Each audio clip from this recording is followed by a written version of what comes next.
Okay. Yeah.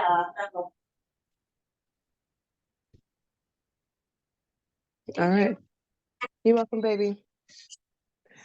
I see Sharon on. I see Lydia's there. Deirdre, do we have any other YEL meeting members there? I don't know if they can hear me. I heard the Y. Oh, yes. Hi. I was asking if we have any other YEL members in person. Miss Francine. Yeah, Francine was swearing is there. Francine is here. All right. Wonderful. Hi, Miss Francine. And Lydia. Okay. All right. And myself and Sharon. So Eliza is on. She's on Zoom with you. Oh, fabulous. Okay. All right. Fine. Hi, Eliza. Nice to meet you or see you. Meet you. Yeah, so it's all connect, but we have a lot of time. Okay, great. All right. Want to give it another minute or two to see if additional members can log in. Yeah. All right. Okay. We're going to call the meeting to attention at 6:35. So 2 minutes from now. All right. Give it about 2 minutes, see if we get a few more stragglers in. That MTA was not acting right today. Okay. Oh. How long have you been in this space? This new space? How long have you been in this space? A year. Oh, Yeah. Year. It's a saga. Oh.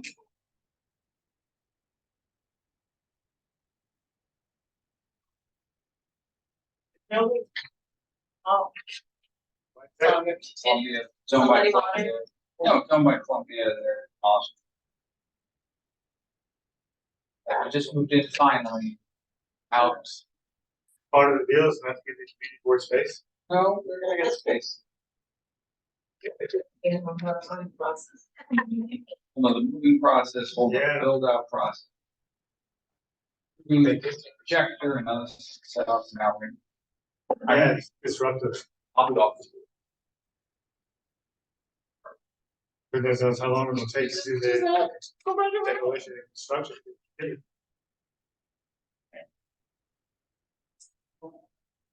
you want me to sing? I do. So maybe we'll just switch it around. Sure. Shanika Because comes then I back. have to run it. Yeah, so yeah. So maybe Shanika comes back, I'll ask her. Let's start there. Well, I'm here. Oh, hey, Shanika. Right, and you're here, so feel so weird. But so hi, our vice chair is here with us. Barry. And he is going to say something about the budgeting process, so I'm thinking that if we can just shift our agenda around so that he can speak, so he can run over to. Yes, housing. please. Yes. No, yes, please. Let's do that really So when quickly. you call the Because, meeting. okay. All right. Yes, please. Okay. Because I think that. So let's call the meeting to attention. It's 6:35 p.m. on this lovely fall Tuesday, October. What is today? October 10th. So welcome everyone. Thank you so much for your patience. Barry, thank you so much for attending and going over the budgeting process with us. Please, the floor is yours. Sure. So printed here in person, and I know there's a digital copy that we can send around, are a document that contains the questions that we as a community board have to submit before the answers for Halloween. As part of preparation city budget that will start July 1st of next year and run through June 30th, 2025. That's not as fiscal year 2025. Right now, 30th. But the budget, a lot of people know us because we put the capital projects and expense lines that we think are the most important for our community what people don't always appreciate is we also have to put in narrative explanation, biggest needs in our community district by policy area. So there are several policy areas that the libraries covers, including library services, obviously, youth and child welfare, and schools. And so part of what we do as a board is we identify what we've seen and what we know to be some of the biggest needs or issues that our district faces in those. And then we write a statement of that need to answer the question in that packet. And we do our best to supply supporting data, statistics, et cetera, so that like it's very clear that this is a real need and not just something we know from our own experiences, which is still valid, but back it up with data. And so in the packet, there are 4 buttons. One of them is traditional. I expect the same this year. Top 3 policy areas for our biggest issues. Totally, one of them is always affordable housing. Last year, schools, and there was a health. But so this year, assuming that schools makes it back on the list, we would need kind of a mini essay, 3 or 4 paragraphs about why that's one of the 3 biggest in our district. And then the other 3 questions are, what's the biggest need in schools, I think, and then what's the biggest need in terms of library services, and what's the biggest need in problem. And so what I hope will come out of today is that we'll discuss that as a committee and come up with some broad themes. And then maybe your co-chairs will work on the research and drafting the statement for those questions. Importantly, at the bottom of the packet is a list of resources provided by the city agencies on where to get. So the Borough President's Office conducts periodically trainings for the Census Bureau to teach us how to use census data, but the agencies also publish their own data or have their own portal that can be very useful. And then finally, you all as committee members can talk to people on the community education councils and the principals and superintendents of the schools. CEC 5 schools last year, the superintendent did a great job sending us a spreadsheet of like each of the top capital expense needs at each school of the district, which was hugely that's a big part of it. And then the other thing is if there are needs that we think can be addressed very well by specific nonprofits in our area, there are also certain pools of funding that exist on the council level that can direct funding sources to specific nonprofits at the discretion of our local council members that are either purely discretionary or that draw from these specific issues. One of the ones I was talking about last week, the arts and culture, is CASA, which is after school arts. And so, they have teaching artists that come in, local organizations. That's also something about this. Again, we're having our public hearing on budget priorities on. Okay, and then our submissions here as treasurer is compiled are due by Halloween.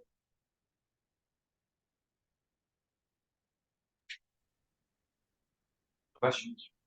Yes. The audio was going out a little bit for us, I think, online. I think I saw a few people make the same faces I did at the same time. So just to reiterate, the budget, the fiscal year budget, each committee submits some requests for the city to take into account. There are capital expenses, so building expenses like HVAC for the libraries, and then there are what's the other word? Expenses. Expense, yeah. Yeah. So monetary needs for programming at the library or things like getting new library staff. Yeah, technical supplies for there are certain schools. Some schools request that they don't have enough computers or laptops or what have you, although they should, but that's another story. And so we do this each year. We try to stay engaged with our community, and it involves kind of keeping your ear to the ground, which Deirdre is amazing at. and having that relationship where you hear stuff and you can follow up with different principals of different schools so that you can include them in your budget requests. We cannot, we do our best to kind of pay attention to everyone, but we have to prioritize a few for our board, a few for landmarks and preservation, a few for uniform service like that. So we do our best to kind of get our top 3 or 4 in, and then we all submit as a community board to the city. And then some of them, they'll come back and they'll say, yeah, we can do this. Most of the time they come back and they say, we're gonna put that off for whatever reason. Then sometimes we have to engage even further. We'll call the agency responsible. So let's say like we asked for more summer youth spots last year, and they kind of initially agreed, but they didn't say exactly what we wanted to hear. So we emailed and called and got involved with them, invited them to our meetings, and asked them to please assist us because we wanted our youth working. Now that being said, Barry, you said that the meeting was on the 17th, right? The public hearing where Yes. we'll be prioritizing our different options, 1, 2, 3, 4, like that as a board. So everyone, of course, is invited to come. But specifically for YEO, Deidre and I can share the document. And if there are things that you know about as members of the community that you think really need attention, that would be a great time to bring that up. So we can get into that as well in a little bit. Deirdre, No, did I say everything? No, just want to make sure I covered all the bases. you did. Thank you. Thank you. You All right. covered it very in depth. The only thing I would add is that press the button. So the requests, like the actual like fix the HVAC in this library line requests that we do, those will definitely be prioritized on October 17th. But then the like narrative answers to what's most important for library services should reflect, it should state a problem that then our budget priorities should be attempting to solve. There should be a connection between what we prioritize as what we want purchased or spent, and then what we say the problem is in the narrative. Barry, you use such a nice word, narrative. It's just an essay. Let's call it Yes. it's a nice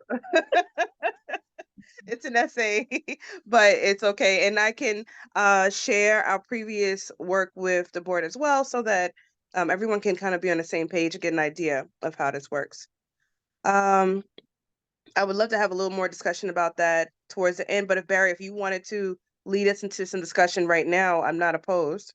I would, but I have to go to the meeting that I have to present at next door at Housing, Land Use and Zoning. Wonderful to see you. Thank you. Good to see you both. Always happy to answer any questions. But feel free to. Duty calls. All right. All right. I'm pulling up the agenda. That is over there. Which is 3295. That's next to the. I will raise it. I will. Thank you. Doing this in hybrid is so odd. It's going to take us time to get used to it. All right. Got an opportunity. See what you have to say. Okay, Shani, if you want to take it back to our agenda and come back. Yes, absolutely. On the agenda, the first speaker is for BioBus, but I don't see Christine unless someone is here from BioBus. I'm here. I'm just covered. I'm so covered. Oh, I can't see you. I'm so sorry. Don't worry. I'm here. Well, nice to see your arms. Oh, I see you. All right, wonderful. So, Christine, please tell us what BioBus has been up to. It's wonderful to see you. The floor is yours. Thank you so much. And again, it is so exciting to be around. I messed up because I was just coming back from a science policy event. I was like talking 3 days up to politicians in LA about why science is important and to be funded. So I had a slightly sore throat. That's why I cover up just for abundance of caution. Okay, you never know. But yeah, so we are a nonprofit organization in the area. If you haven't seen us, we actually have buses equipped with like microscopes, including a scanning electron microscope that just rolls around in the city. But while I'm here, we actually have a brick and mortar space inside of Columbia's Zuckerman Institute at 129th Street and Broadway, that corner. We share this space with Columbia, so it's of course always like helpful, but also interesting, as you can imagine. And when they don't do programs, they actually have high school students, middle school students, elementary students coming to us and do science together. It's a lot of fun. We're a very passion-driven group of scientists, like you're bringing science to the people. And the whole summer is, you helped us so much. I was coming in spring 2023. I was coming to this community board and I was just asking everyone, is there anybody who would like to like work with us to actually have a walking tour organized so the students could speak to members of the community? What are their concerns? What do they think about environment right now? And what can research do? And you connect us to that, for example, one out of many. And it was really wonderful because we wandered around the streets, spoke about like, all kind of issues like microplastics, sewage overflow, noise pollution, and air pollution. And we actually had 4 research projects from high school students done together with college students based on those research questions. The students present their research again tomorrow. It's happening from 3 to 6 p.m. at the Bayou Base. I'm gonna leave some flyers here and I'm gonna send some to Shanika.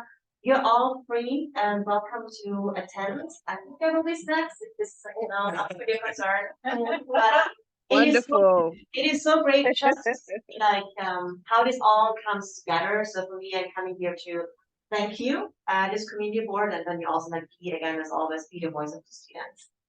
That's all I have to say. I will be back when we are sharing internships, internship applications opening later this fall, but very later this fall. We usually accept high school students into a paid internship for 1 academic year, so they have to apply now to be actually part of the fiscal year 25 that we just heard by now, internship.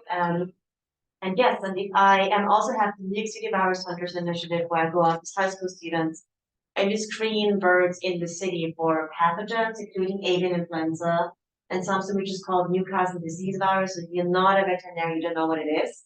So don't worry, but bird flu is in the city. So I just wanted to communicate that, we are researching this together with Mount Sinai, Akron School of Medicine, one of the best flu labs worldwide, and we keep close tabs on the influenza situation in the city, and we do together with high school students, helping us again to get the word out of the streets, talk about vaccinations, but also like, what can I do to protect myself? What can I do to protect my dog? Don't let your dog getting close to any dead birds on the sidewalk right now. Always calls 311 again.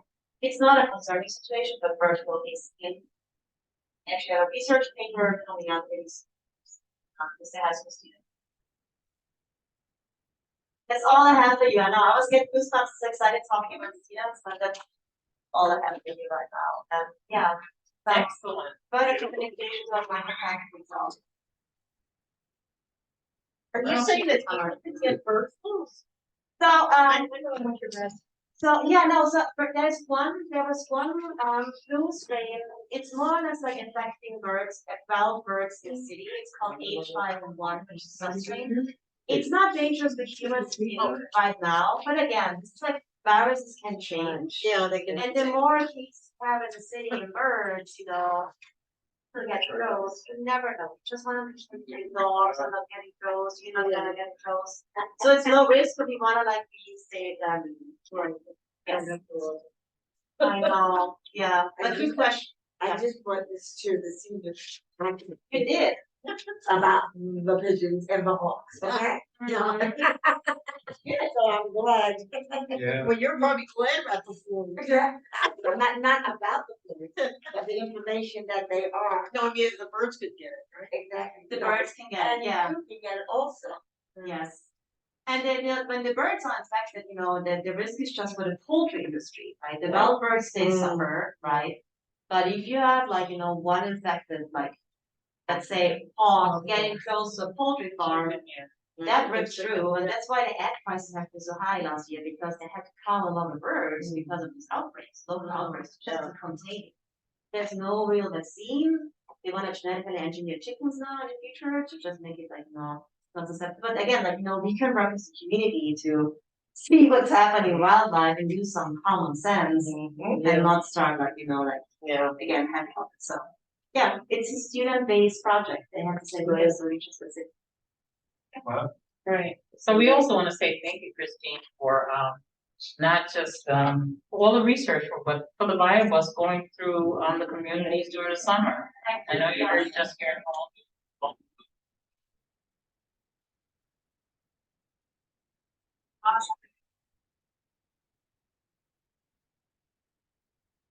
Question? Oh,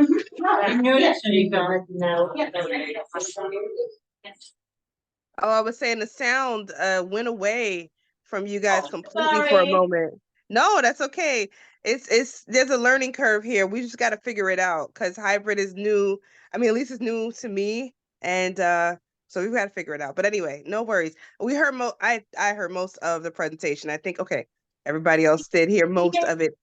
You mentioned October 11th from 3 to 6 we have like free after school science hour, like where students present the research that was done over the summer.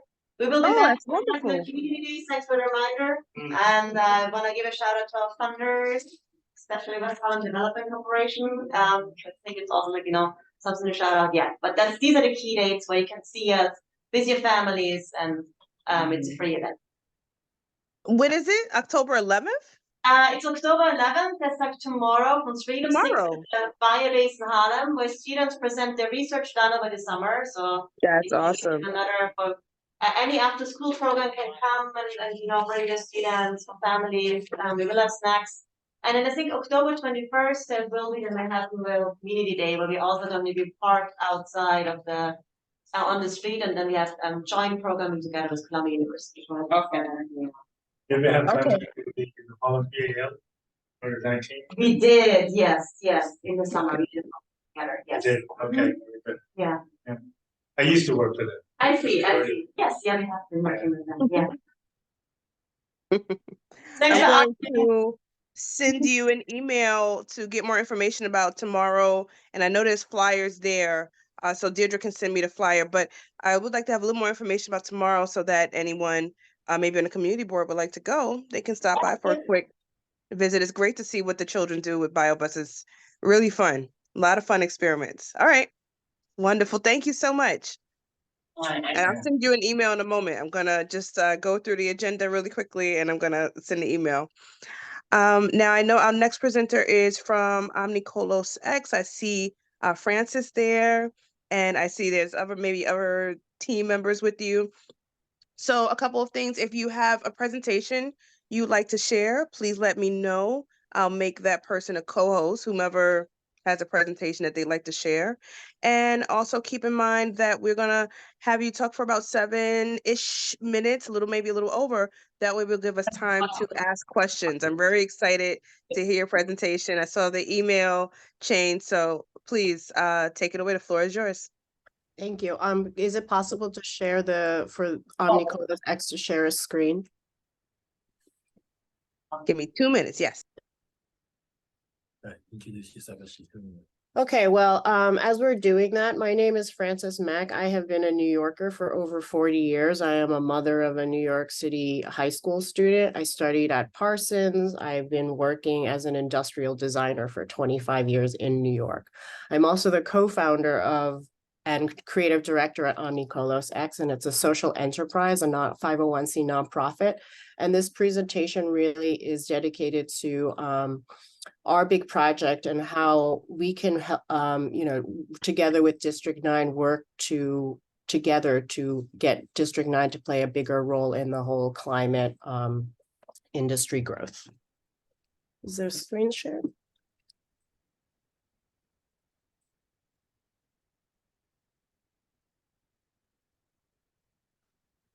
I made them co-hosts.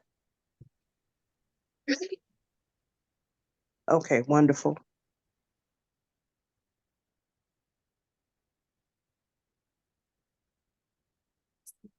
Can you see the screen? Oh, there we go. Can you see the screen? Yes. Yes. Yes. Great. I've got a lot to cover, so I'm going to do my super fast New York City talking. So I am here to present the Wellspring Project, which is a unique economic development model focused on climate, health, and media. We are Omnicolos X. Oh, is the screen changing? Well, it's taking a while. Can you see the screen change? Can you take it off of there? No, it's not changing.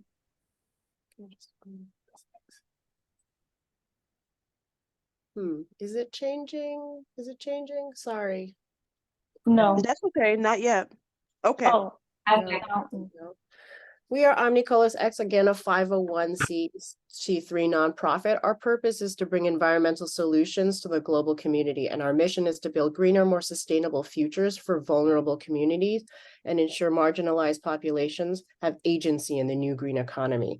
Our initiatives include DEI, youth leadership, environmental justice, climate health, and green jobs.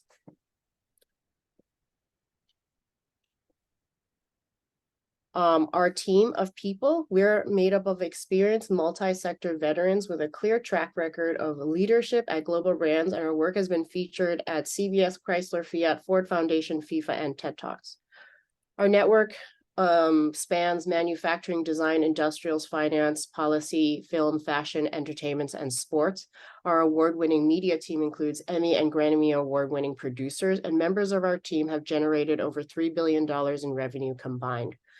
Together, we came together with a shared purpose to develop a safe and non-extractive solution to the climate resiliency problem.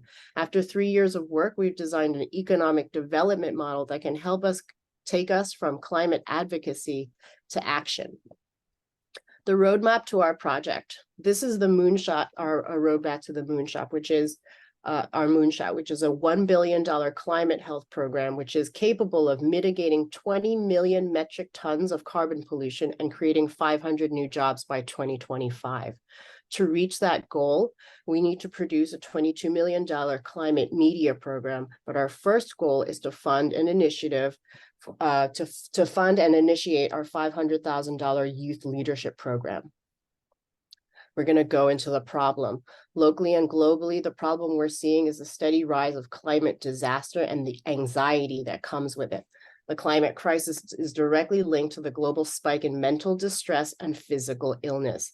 Even worse, it's now affecting people at a younger and younger age. This only goes to exacerbate the mental health issue that's taking over the United States right now. But when it comes to talking about climate, the growing climate crisis, the majority of content creators and news outlets are focusing on disaster-centric awareness and trauma-inducing content.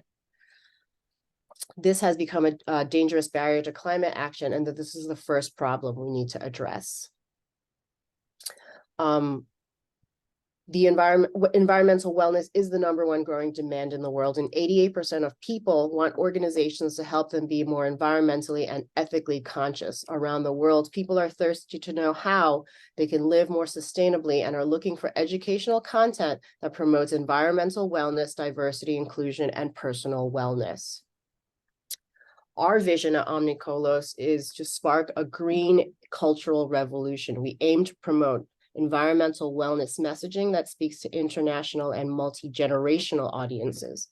By harnessing the power of social media, our plan is to provide free educational content designed to elevate and advance the conversation around climate health and sustainable lifestyles. Our team brings award-winning production value, high concept art, fashion, music, and wellness culture to create universal stories, inspirational visuals, and educational experiences. Our offering is called the Wellspring Project. It is a media collection of educational content that is focused on environmental wellness and sustainable lifestyles. It is designed to be accessible, free, and consist of 1 youth leadership podcast series produced in New York, 1 Earth Day benefit event live streamed from New York, and 3 streaming docuseries also produced in New York. Our story begins in New York, As the emerging green market continues to grow, Omnicolos is in a position to mark New York City as the capital of this industry. There are multi-sector opportunities for Harlem, the Bronx, and Brooklyn to become global leaders in the climate market. We've been developing relationships with scientific and cultural institutions around New York, for example, with the Brooklyn Museum and Columbia University and more. And we would love to collaborate with District 9 to roll out this globally scalable initiative, starting with a local youth leadership pilot program. It's a green media training apprenticeship focused in the areas of media, marketing, management, and business development. It's a learn and earn opportunity for a select group of disaffected youth, who we prefer to call opportunity youth. Each apprentice will gain valuable experience working with award-winning producers, leaders, and high-profile artists. They'll be creating unique educational podcasts aimed at producing market competitive content. And this podcast is projected to reach over 350 US households. The youth will also have a hand in producing the Wellspring Gala. This is a Join Us on Earth Day, as we invite local and the global community to join us at the Brooklyn Museum to kick off an inclusive event to launch the premiere of our Climate Health Initiative. It's a live streamed event that will feature local performers, high profile artists, entertainers, public figures, and community leaders coming together to help us activate our solution to the #1 social issue of our time. This omnicultural event is also projected to reach 1.5 million households. Lastly, the How-To series. It's a collection of 3 original shows, and it's a fresh take on environmental sustainability, self-improvement, and wellness-based information. With over 1,500 minutes of free and accessible educational content, this streaming docuseries will bring together 24 iconic guests and influential leaders to help us champion our global climate initiatives.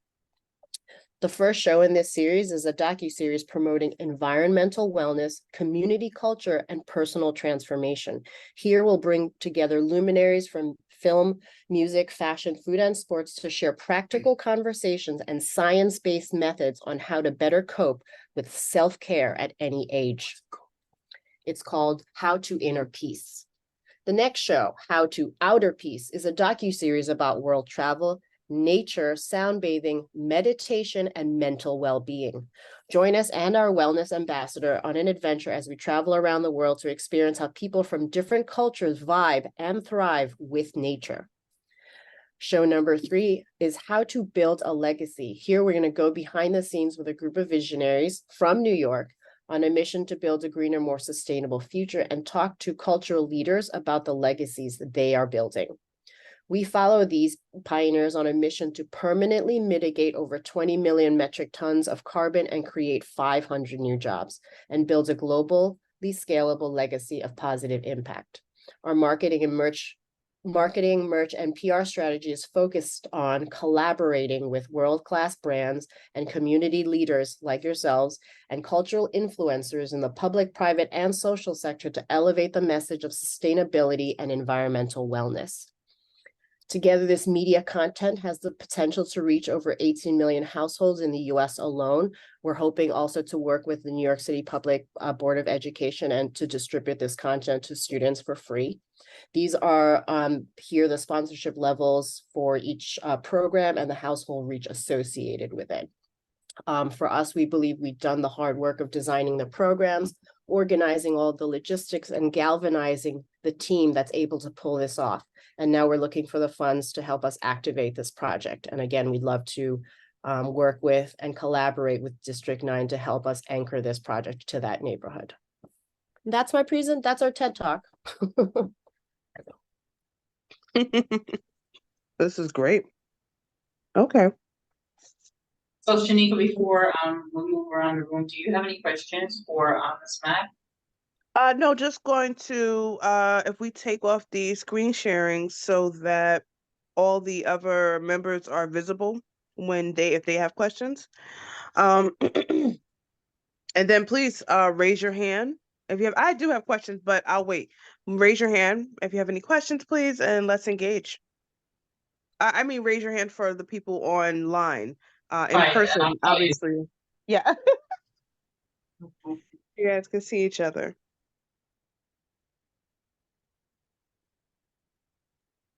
All right, well, I'll start if anyone's being shy.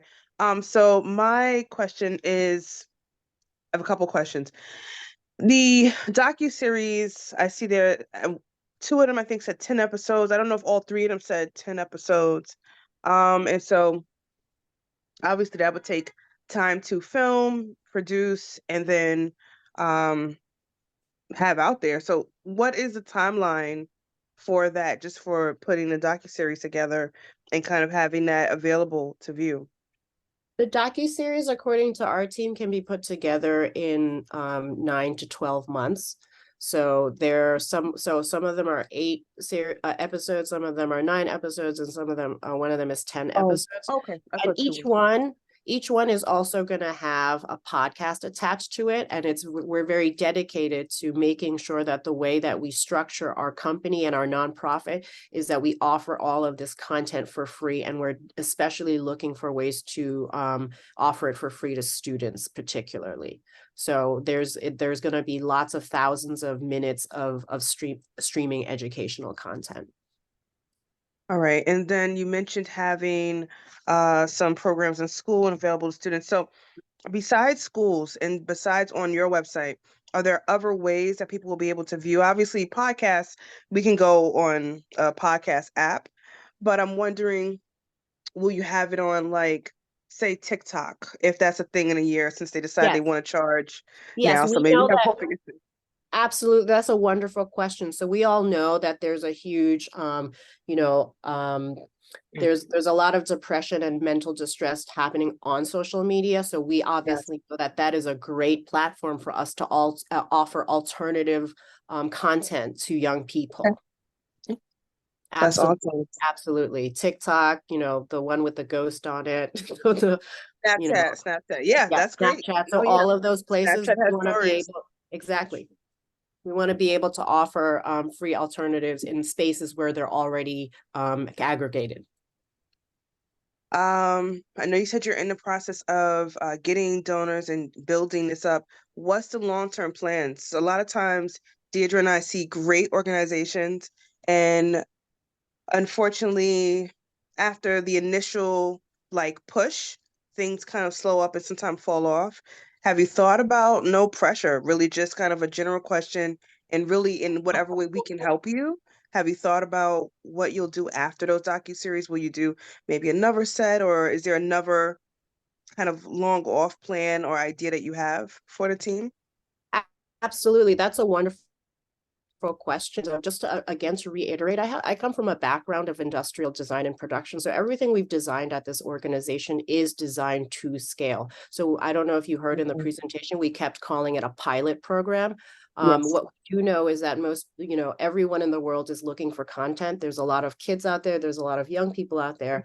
And we're trying to equip more and more people to create media content that is focused on being helpful to people, for living a more sustainable lifestyle. So yes, it is designed to scale. We do have a built-in revenue generating model, and it is important for us to continue to keep making content. We obviously, there's lots of young people that need to know lots of information. Even my own son, he does, NYC programs for financial literacy, but those only take 5 kids at a time. So this is a really great opportunity to your point, to continue to make more and more content that's relevant, and also work with other nonprofits that are trying to provide these services. But for us, to help work with them and collaborate with other people to create a platform to amplify all of that education that a lot of people are already, and other communities, that are already trying to do that work. We just want to help amplify that. Yes. All right, that's awesome. Okay. All right, I have so many thoughts. It's very exciting. But I don't want to take over. Does anyone have additional questions? Oh, I see Deirdre. Go. So Go, yes, Deirdre, go. you took away part of my question. Okay, so thank you for that. So Does Francis. everybody see Sharon getting attacked? Okay. Mute. Oh, okay, I'm sorry. I'll be quick. No, so you asked a part of the question. So I know it's a pilot program and you are looking for, I guess, funding from both public and private sector. I just wanna know, I see there's a big, $1 billion project, so far, thus far, where are you in, receiving funding? Do you have any startup funding, or is it just at ground level? So we've been working for 3 years, and we've been working mostly with in-kind donations. So, and we've been self-funded for over 3 years. So, we've really been building R&Ding and using our own funds to do that. And this is really the first actual month that we've gone out to look for funding. And we did walk you back from the big $1 billion project and walked us back to the starting point, which is that $500,000 youth development program, which we would like to initiate out of your district. And that is the first funding that we are going out to look for, because for us, to take on a global project, which is the first $1 billion, we still need to start with our own community. And this is where we actually built this whole program in New York City.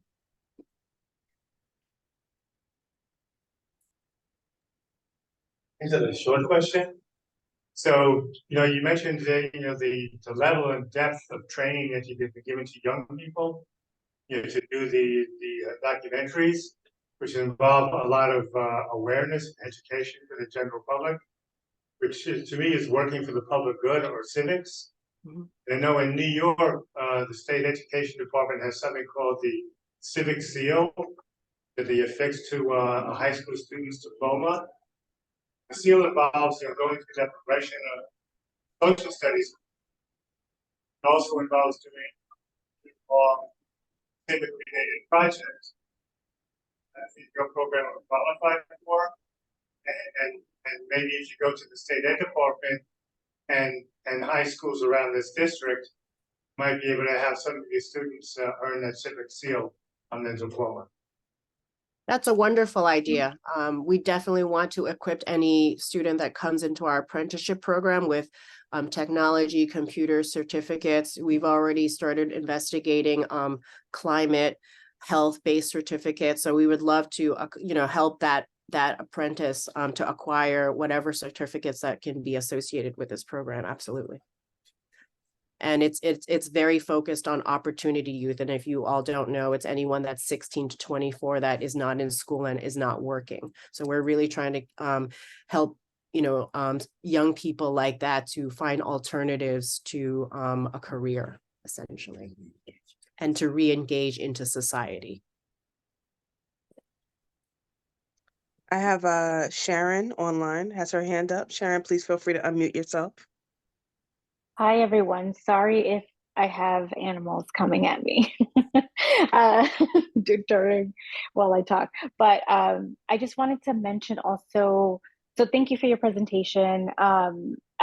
You mentioned the programming, coming from New York City. I guess I just wanted to emphasize just how nuanced each district is, and thinking through, just because my background, I'm thinking through budget and I'm thinking through like how much we wish we could allocate all the funds to everyone. Obviously that's not realistic. So thinking through like how collaboration could serve this bigger effort, right? That there's such a great bigger picture that you put together in this presentation. That's lovely. And just thinking through how to cater that, I think, a little more specifically to this district, because again, all of the neighborhoods have their nuances, and then also thinking through what's already happening in the district climate wise, and how to amplify those voices as well that have been doing the work, and how your work can I guess can like elevate, right? But, and work with what is already happening in the district. So I guess that would be my 2 cents is, if this district really being nuanced about, the folks that are already doing this work, and then how the work that you're doing can amplify that, and just, and expand the reach as well. Thank you. Thank you. That's a very interesting point, because we're essentially, I don't know if you could tell, but we're really trying to bring people from different sectors and, to your point, different districts to really galvanize to a certain point, because the reason why we started with media is that you can see that we can take 5 to 10 opportunity youths and then use, help them to create content that will be amplified to hundreds of thousands and even millions of viewers. So we're using that, again, I keep saying it's a pilot program. So yes, there is a lot of nuance, but we believe that we can demonstrate by doing this project, by reading the data from it, because these youths will also be helping us with our climate program. So if you just back out a little bit, we have a globally scalable climate, like carbon mitigation program, and we're teaching these young people to cycle through this and be with us as we're doing this process as well. So I definitely hear you, and we definitely want to figure out how to bring more communities together in a more specific way. But we are trying to work with the small numbers to help understand the large meta data. Absolutely. Oh, I just want to add, is there anyone else? No, I just wanted to say. I just wanted to say, I was thinking about, as Sharon was speaking, and I know that I think I heard you say that you were also reaching out to Colombia. And as Christine just talked about, mentioned before, like WEAC is great, with environmental studies and climate change. Along with Colombia, I think that, reaching out to them as well. And then I also thought about Shanika Tech Roll. Is Tech Roll the gentleman that has Tech Roll? So there's some other WCC grantees or other organizations that we could also send your way that are doing some of the work or youth-related work in some of these areas that we would be happy to share with you that you can reach out to. Absolutely. And thank you for saying that, because it really tied into both of your questions. That's something that actually we have been doing. We've been talking to the dean or the head of the climate sustainability department at Columbia, because this is not directly related to the youth program, but our $1 billion program that's going to mitigate 20 million metric tons of pollution. If you guys are not in the climate carbon space, that's a lot. That's a lot more than anyone out there can do right now. And we definitely want to be working with Columbia and, a nationally recognized school to help us to roll out this data. That's why this is so important, where we plant this first flag and where we do this first youth development program, because that's what we are thinking when we're saying it's inextricably linked to that, to your district now, right? If we're working with Columbia to roll out data on a climate project that's never been done before, and that's on such a massive scale, we're basically saying that District 9 is, at the forefront of helping to pioneer this new way of moving forward. That's a nature-based economic development program that's based on non-extractive industry.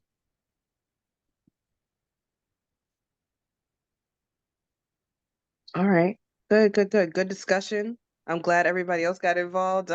But we'll keep in touch, because like I mentioned, and Deirdre just said we have other ideas as well. And of course, the committee members may want to throw some ideas in additionally. So we'll keep in touch with you, and we hope to see you again at another of our meetings. So thank you so much for coming. But yes, absolutely. Thank you for your time. Absolutely. It's very exciting. I hope that the budget point is hit, but regardless, I still would like if you guys are able to start rolling that out. It would be great. It would be great for us and great for you as well. So thank you very much. I know on the agenda we have figure skating in Harlem, but I don't know if we have a representative here or in person. Skating Harlem too.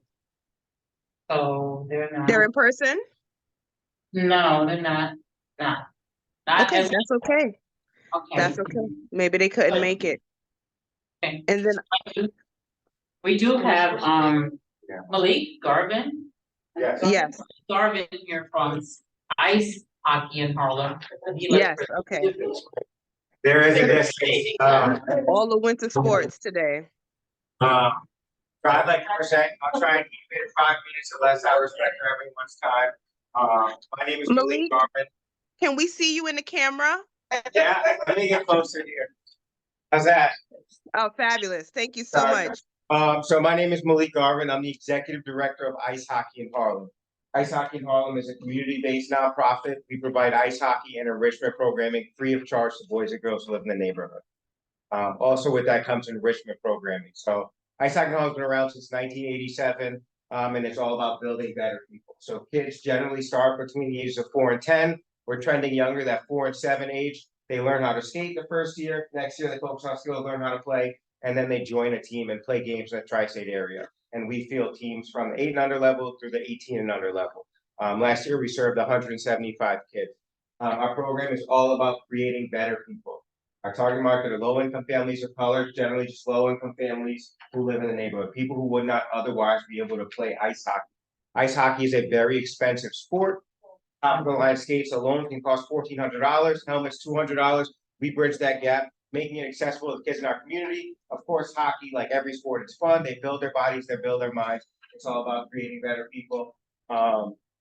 And so ice hockey, we're traditionally out of Lasker Rink on 110th Street in Central Park, which is currently under renovation. Hopefully this is the last year of the 3-year renovation.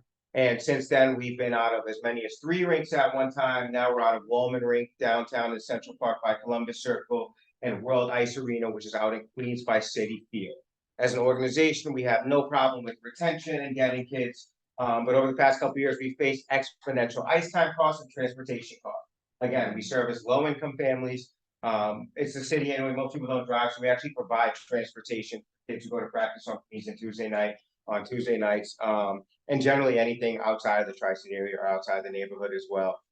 Again, 4 to 7 years old to start, and we provide ice hockey programming. I'll touch quickly on the enrichment programming. So we have 3 programs. One is called the Hockey Knowledge Series, where the younger players learn everything hockey related in a classroom setting. So they learn the rules and the equipment, but they also learn the geography of professional teams, where these teams come from, and it ties together education and sports, and it's a way for them to learn. Another enrichment program that we do is called the Speaker Series. We bring in people who talk about their career paths and their careers and how they got there. And we generally like to have a mixed bunch. People who are representative of the kids that we serve come speak to the kids. And then last but not least, we offer a college exploration series. So we get kids on college campuses, they tour the campus, they sit in classrooms, they get to meet some of the hockey players, and then they get to watch a hockey game. And last year that took us to Boston College, Williams College, which was an all-girls trip, and Long Island University. So again, Ice Hockey Home, free nonprofit, free nonprofit for kids in the community. I will share more information with the group. I will definitely be back. I want to thank Community Board 9 for their support of our organization. As I said, our home rink is closed, and that could have killed us. It was an existential crisis for us, but the services that we provide, the kids and the families see the value, and they came back to us and they said, we'll make it work. And on top of that, we rely on volunteer coaches. We have over 50 volunteer coaches, and we are led by alumni of our program. So our board president, JJ Velez, is an alumni of the program. He started in the early 90s, sort of as the program was building.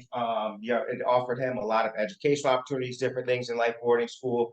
And now he is our board president. Someone who's lived the experience, who knows it, who's seen different iterations of it. And on top of that, I'm also an alumni of Ice Hockey Harlem. Started when I was 3 years old. I grew up on 112th Street in Lenox, 2 blocks from the rink. My mom's from Harlem, my dad's from Harlem. My mom knew if you have young boys, they'll probably end up selling drugs. She got us into sport. And the rest was history, as they say. Ice Hockey in Harlem helped me go to junior boarding school, played hockey in college, got a degree in accounting finance, worked on Wall Street out of college. Like 90% of wealthy hockey players do. That's just the nature of an expensive sport. The kids who play it are wealthy, but when you get into it, you have access to the same opportunities as those people. Again, our program is all about creating better people. Happy to share resources. Thank you for the time.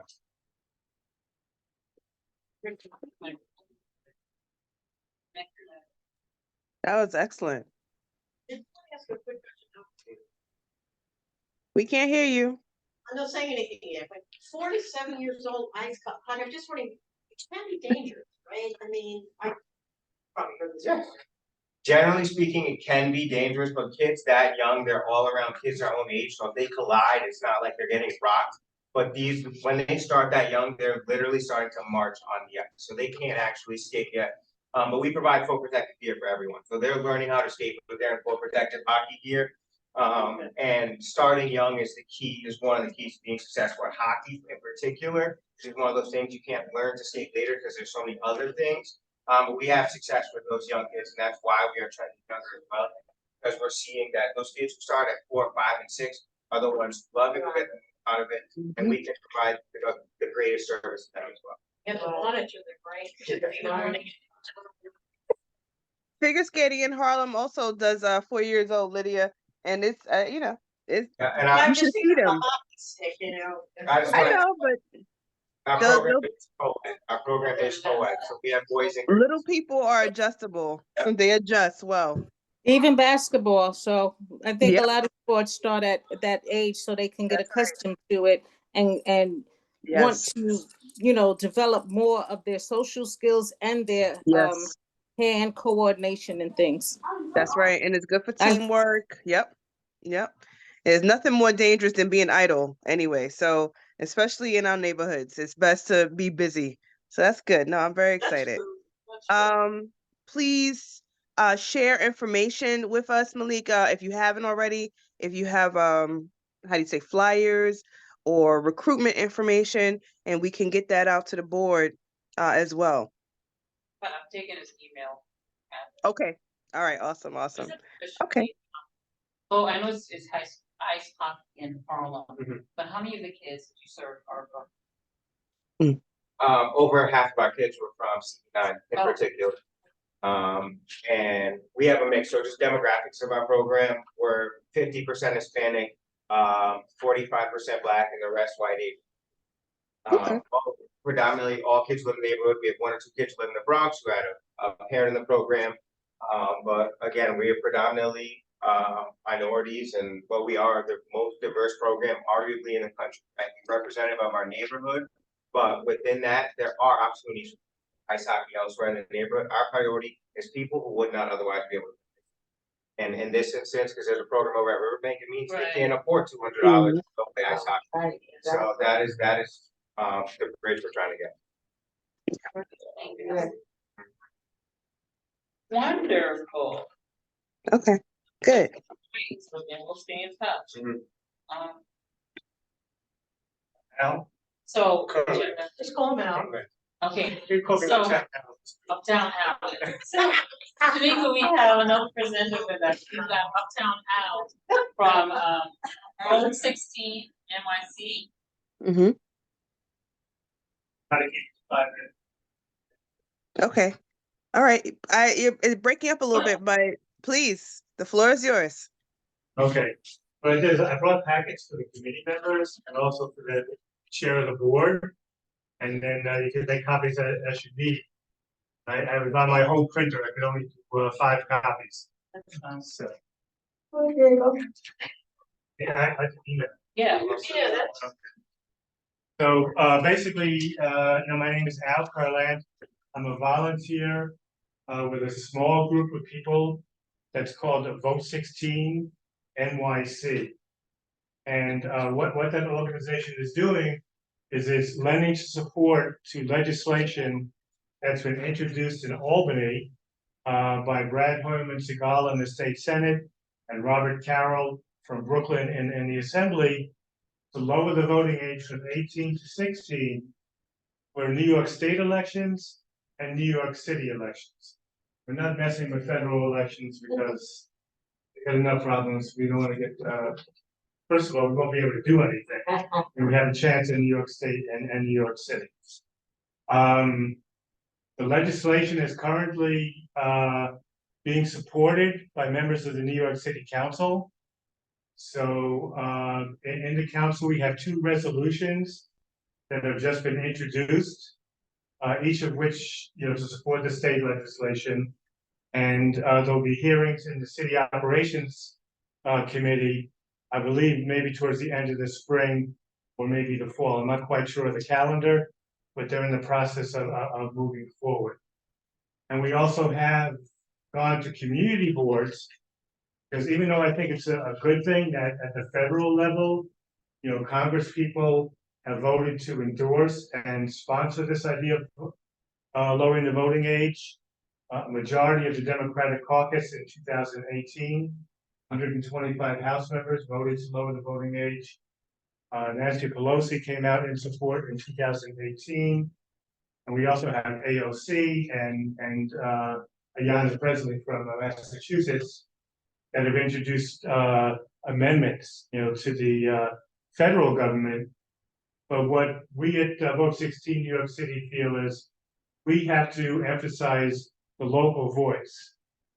So what we're doing is we're going to local organizations, which includes community boards.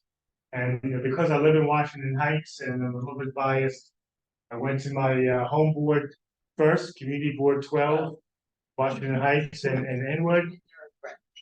And I'm a friend. I've been a friend of the board for, I won't say how many years, but quite a while.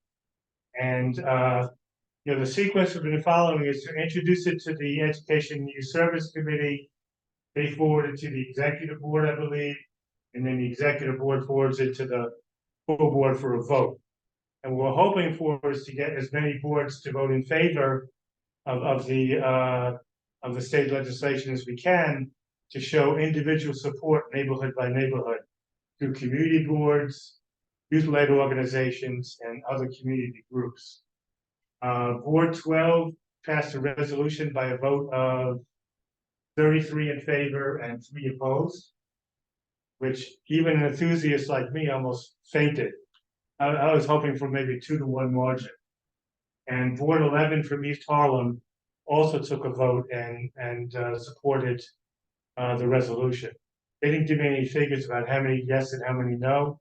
They just gave me a letter saying they support it. And we're also presenting next week to Board 10 in Manhattan and Boards 2 and 4 in the Bronx. And then we'll have other volunteers from other parts of the city doing the same. So the question arises, the research pretty much overwhelmingly has come to the conclusion that 16 and 17-year-olds are as capable as 18, 19, 20-year-olds to vote. There's virtually no difference in their cognitive abilities. And in their social and emotional abilities, what they find is that when it comes to cool decisions, considering legislation or considering issues, they're kind of cool. And they do have some impulse and risk behaviors when it comes to what we call hot intelligence, risk-taking and things of that nature. But what the research has found pretty overwhelmingly is that type of behavior is more prevalent in the so-called modern societies, the Western societies, than it is in traditional societies who have always incorporated the young people at a very early age into governing their local towns and councils and tribes. And the fact that young people are already engaged at a young age kind of mitigates against some of the behaviors which research has shown does not exist at a very high level in traditional tribal societies. The other thing that research has shown, and it's a very small sample size in the United States, there are only 7 cities in the United States that have lowered the voting age.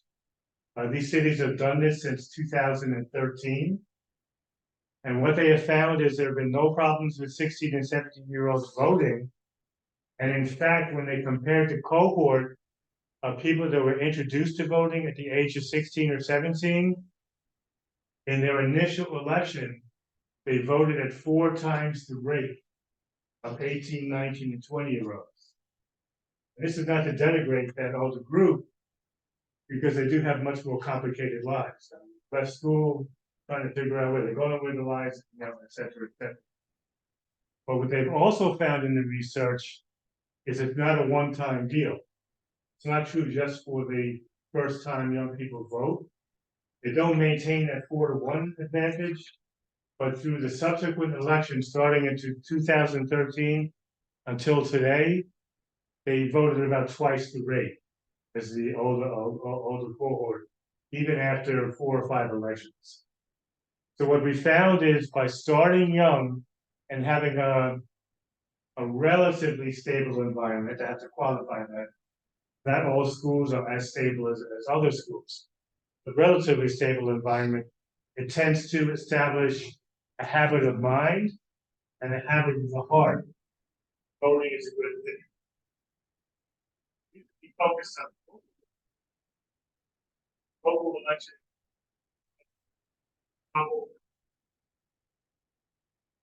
Had a mayoral election a couple of years ago, where only 20% of voters turned out to vote. 80% of adults stayed home. And with all the problems we're seeing, talked about the environmental crisis, which generation has faced a crisis where the planet itself is in danger of becoming extinct? I thought they had problems with the war in Vietnam. That was a terrible war, and it was a terrible conflict during those times, but it's nothing compared to the crisis that young people face today. And on top of that, they are living with a government that is dysfunctional. You're looking for role models and what it means to operate in a democracy. It's pretty hard put to find it, you know, in the upper echelons of government or even in the local level. But what we have found is that groups that are being led by high school students are doing a yeoman's job of bringing attention to important issues. There's the Parkland students in Florida, which were the first group to make the NRA blink. First one in I don't know how many years. You have young people working on environmental issues, and presentation, you know, that you gave was a beautiful example of when those who are mentored young people put together a constructive project. Young people, well, that's what we're looking to do. So part of the legislation does mandate an 8-hour civic education course for every single high school student in New York State. Is that enough? No, but it is a start. It's a start. You should do something. We can't blame people for what they don't know. We're not teaching them what it is that they're supposed to know. That's what I found when I started doing youth programming. People were quick to blame young people for virtually everything that was going wrong. Neighborhood, the state, country, you name it. But where are their role models? When I'm asking people who can vote, this is what the process would be: get community board and local organizational support, city council support, and then go to the state and say, New York City votes for this. We need you to sit. That's the process. Yeah, I don't want to go on. Any questions? Project was great. Ally, did mention studies. In those cities that have already. Right. What kind of studies were those? Okay, there were a variety of studies. So one study, there's an organization called Generation Citizen. Has anyone heard of that group? Oh, yeah. So if you Google, Generation City / Vote 16 USA, that's their Vote 16 component. But they also have a civics component for both high school and middle school classrooms, where they work with social studies teachers to do one semester of a civics project that's actually derived by the students in class. They choose the topic, but the price is they've got to do the research. They've got to find groups, people who are allies, and they have to learn to do a presentation that's a credible, persuasive presentation, about their topic. And then they go to what's called a Civics Day. It's kind of like a citywide congress of Generation Citizen clubs all across 5 boroughs of New York. They come together. They do that twice a year, once at the end of each semester. There's the League of Women Voters in Maine. So what their conundrum was there was a city in Maine, and then like that, responsible and voted it. Governor vetoed it. I didn't oppose the idea, but he opposed having one city. So League of Women Voters in Maine decided to commission a study, that 160-page study, and doesn't come out for or against, but presents the arguments on all sides. And what they found is that predominantly there's very little to say against allowing 16 and 17-year-olds to vote. The bulk of the evidence shows that they're perfectly capable of doing so. Those are the two major sources I know. There are also individual studies that you have to Google for, like the University of Montana, Oosterhoff. And he's done a meta study of several cities and other research on it. He's also interesting to me. I want to jump in really quickly. So sorry to interrupt. But we do have I believe a couple presenters. Yes, and then we have additional questions. So one of the questions was posed, will this include any undocumented young people?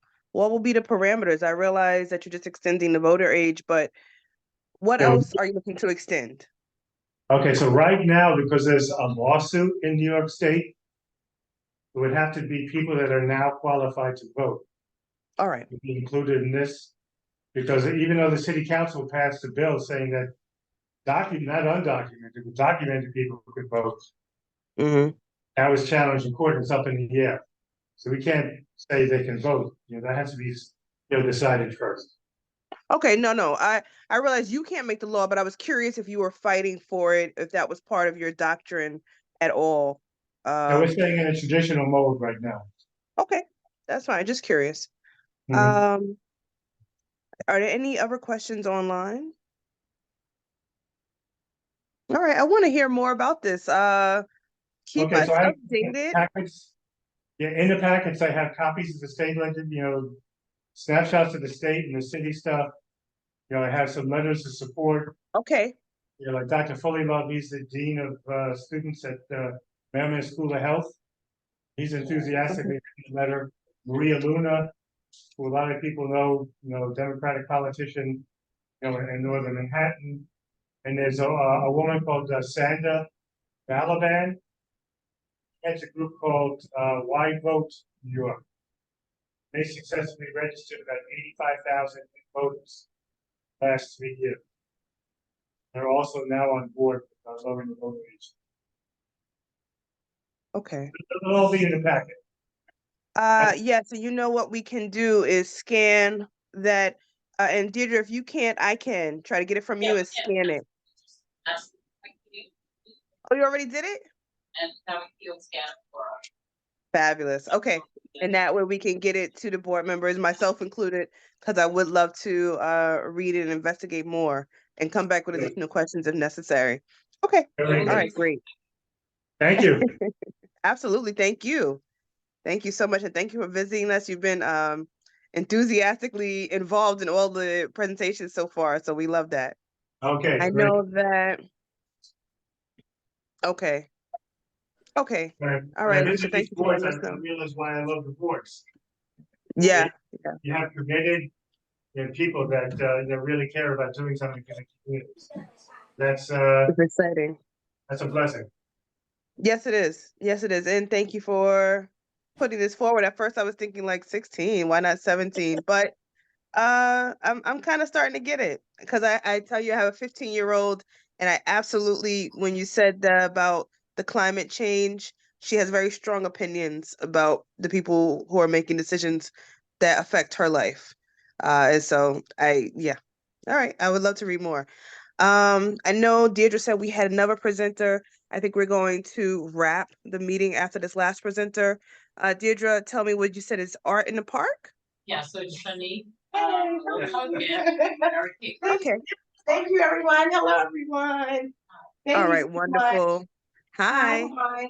So I'm gonna be really quick, but we are excited to be here. My name is Shani Paul. I am the founder and CEO of Art in the Park, which is a nonprofit that exposes youth to all forms of art programming, including STEM and healthy initiatives. So we usually do programming out of East Harlem, but we are excited to announce that we are grantees of the West Harlem Development Corporation grant. So we will be extending our programming over here in MCB9.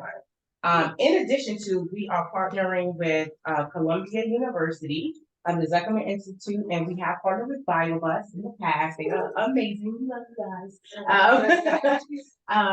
So on the 21st, we will be at the Manhattanville Community Day. So we are excited about that. We do a fine motor activity, which will be slime.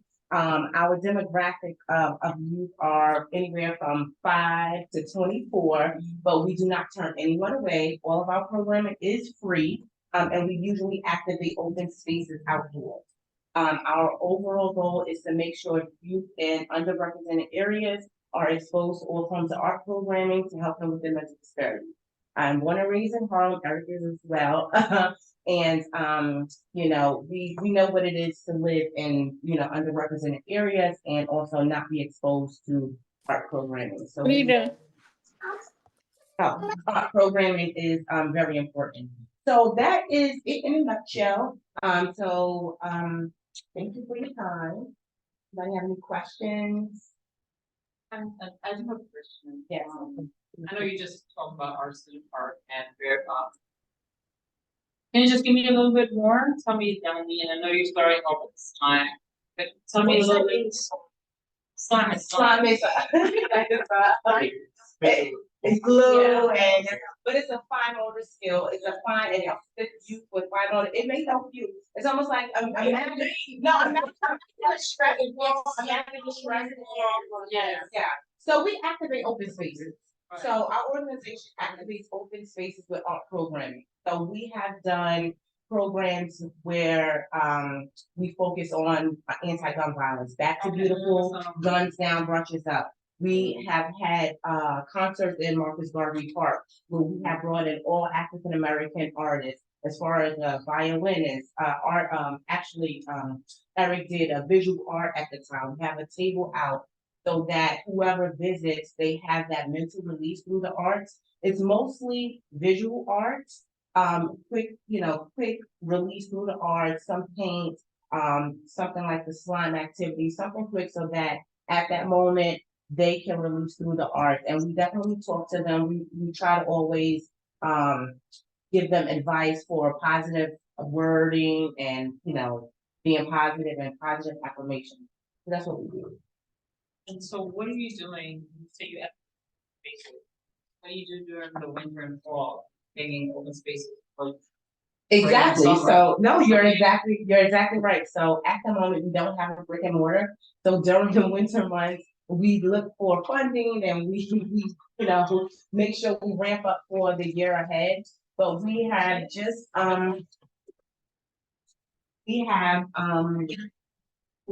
been asked to be in an after school program. So we will be doing after school Friday up in the schools and academy of Harlem. So things are happening. Oh, I think really quick, it's been incorporated since 2019. That versus 2000.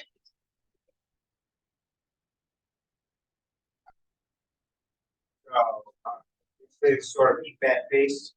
Got different events, different throughout the year, and it's Exactly. That's awesome. exactly. And how do we find out where those events are and what they're? We have a website. I have pamphlets, so I'll go ahead and pass them out.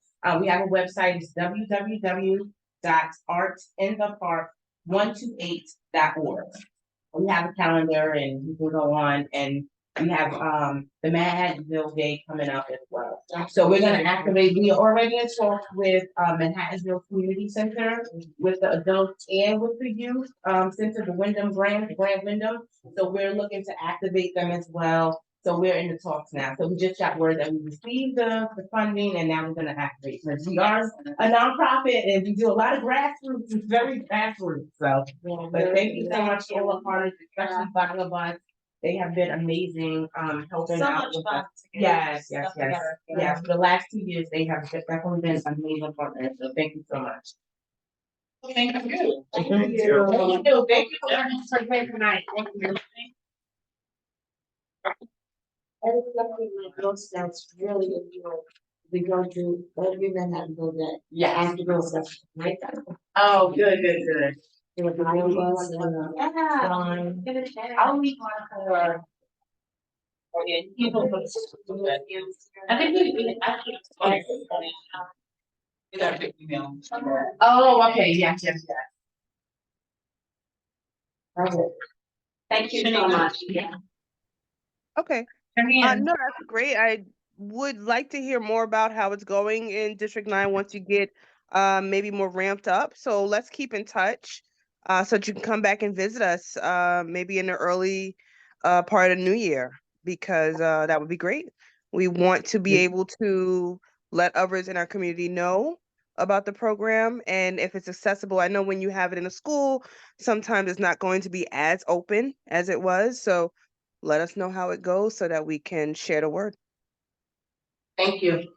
All right, absolutely. Thank you. Okay, fabulous. I am going to get ready to call this meeting to a close unless there is any further business that we have not attended. No, so, as we discussed earlier, Mhm. Shanika said we're gonna be sending around the, budget information. Take a look at it, the committee members get all the, where we Yes. can, you know, what your strengths are, where we can pitch in. Yes, yes, yes. And anyone who, well, at least in person, if they have an email they want to leave it with Deirdre. Online, Francis, we have your email, but Alyssa, you mentioned that you did not get an email. Please let me know your email, or I'll send you my email right now in the chat so that you can send me your email and make sure you get on the mailing list. So, All right. so Alyssa, I think she should be, when it goes out to the community board wide, Mm-hmm. yeah, she should have got information, right? Yeah. All right. Well, let's just make Oh, sure but she I mean, yes, but right yeah. email address is there. Yeah, let's just make sure, because sometimes there's a, an extra letter or something. All right. I am calling the meeting to adjournment. We did have quorum, so that's fabulous. 3 p.m. All right. Thank you, everybody. Alicia. Very excited. Yes.